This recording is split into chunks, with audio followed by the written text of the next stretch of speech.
Hey Emma, this story is called Strega Nona, and I'm not even going to try to pronounce the name of the illustrator. So here it is. Oh, we got some tiny print here. Let's see if Auntie can read it.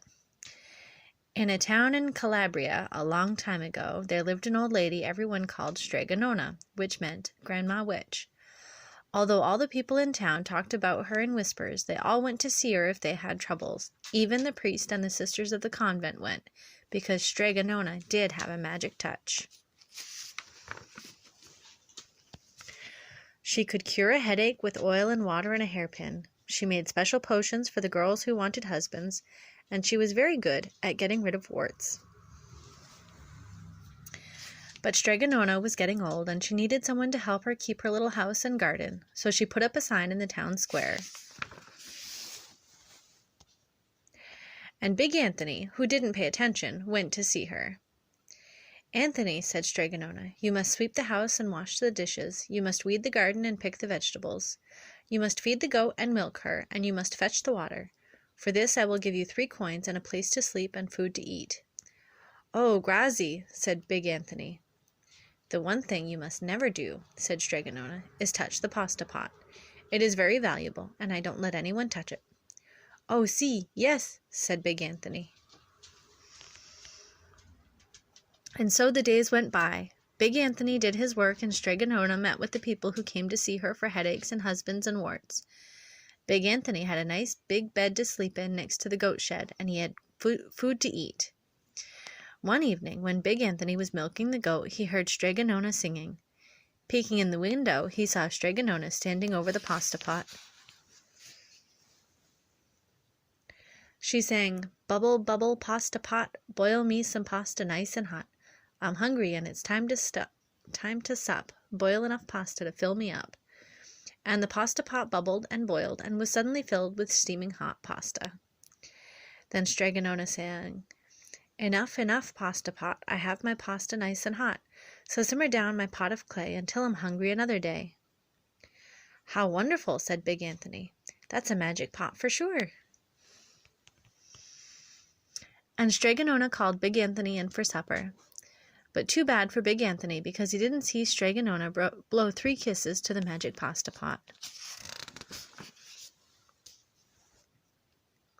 And this is what happened. The next day, when Big Anthony went to the town square to fetch the water, he told everyone about the pasta pot. And naturally, everyone laughed at him, because it sounded so silly. A pot that could cook pasta all by itself? "You better go and confess to the priest, Big Anthony," they said. "Such a lie." And Big Anthony was angry, and that wasn't a very good thing to be. "I'll show them," he said to himself. "Someday I'll get the pasta pot and make it cook, and then they'll be sorry."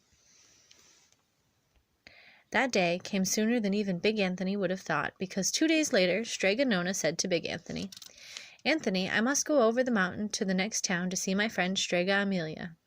Sweep the house and weed the garden. Feed the goat and milk her, and for your lunch there are some bread and cheese in the cupboard. And remember, don't touch the pasta pot." "Oh, yes, yes, Strega Nona," said Big Anthony.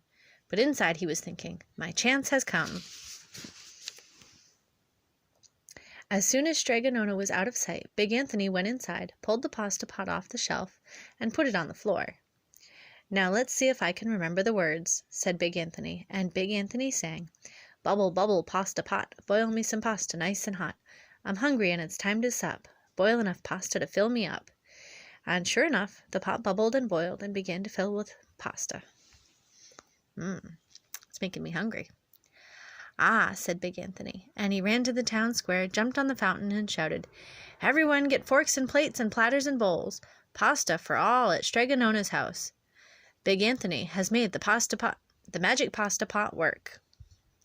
Of course, everyone laughed, but ran home to get forks and plates and platters and bowls, and sure enough, when they got to Strega Nona's, the pasta pot was so full it was beginning to overflow.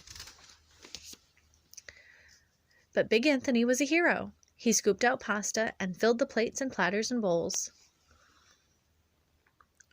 There was more than enough for all the townspeople, including the priest and the sisters from the convent, and some people came back for 2 and 3 helpings, but the pot was never empty. When all had had their fill, Big Anthony sang, "Enough, enough, pasta pot, I have my pasta nice and hot, so simmer down my pot of clay until I'm hungry another day." But alas, he did not blow the 3 kisses. He went outside, and to the applause of the crowd, Big Anthony took a bow.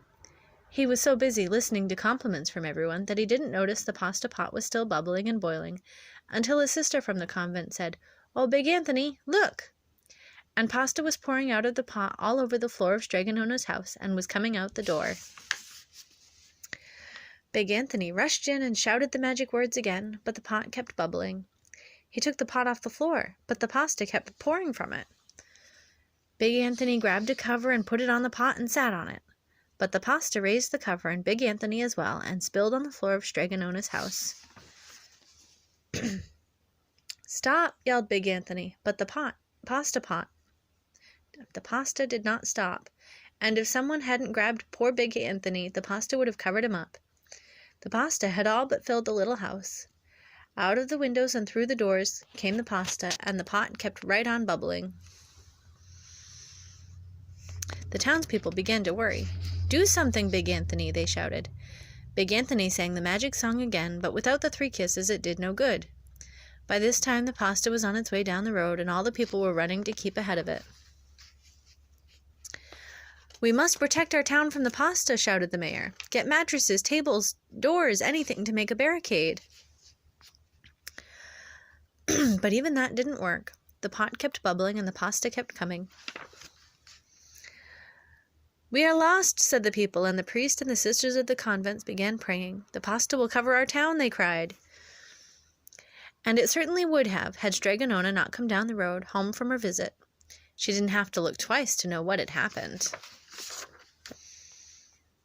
She sang the magic song and blew the 3 kisses, and with a sputter the pot stopped boiling and the pasta came to a halt.